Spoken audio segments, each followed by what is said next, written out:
Hello, I'm Margit Lillak. I'm from Estonia, a director-producer, and I'm here with a movie called Becoming Rosie. The screening surprised me because I was expecting a young audience since it's a festival for kids and youth, but as the parents are also accompanying, it was especially for the parents. But I think it's good to have just a grown-up audience for a change, because normally we have a mix of younger kids and then the teachers or parents. We do also school screenings for this movie. So this also made me think that it is actually, as it's a multi-layered film, then it can be perceived in a very different way by the young audience and then the parents, because you resonate with different topics and you take from it depending on your own life experience. So this was quite a good surprise, and the questions were very versatile.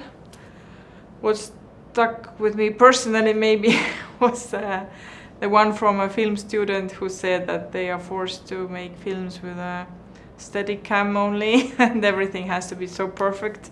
And my film is far from perfect, that is quite anarchistic, and that she found it inspiring and liberating. So I think there's so many ways that we can make movies, especially documentaries, and this is a good thing for creativeness, to keep the creative mind and vision open.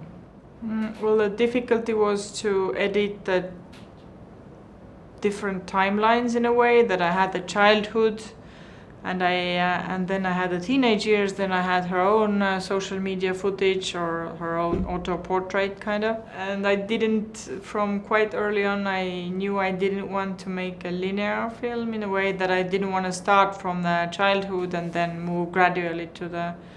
And this made it quite difficult. We had so many cuts in the end, and we tried out everything we could think of with two different editors, so this was quite challenging. And I don't know if it could have been different at the moment. I think we tried out all the options that I wanted to express. Well, as the name is also quite similar, Becoming Human, Becoming Rosie. And this, even the name of the film stuck with me from the very beginning. When I first filmed the scene when she was a teenager, I thought this will be like a coming of age story, as it is becoming her, because it's, I think all the teenagers go through this bottleneck, children growing up, especially teenagers, the bottleneck, and then when they go through this birth canal, even kind of metaphorically, then through that they become human, and the world somehow is so wide open, and you have to find your place. And my protagonist is struggling from early childhood to find who she is and where she belongs, if she belongs somewhere. Because she always felt that she's out of place in her life because of her parents' choices, or the school where she went to, she didn't fit in. So it's been a journey for her of becoming her. Hello, Gifoni.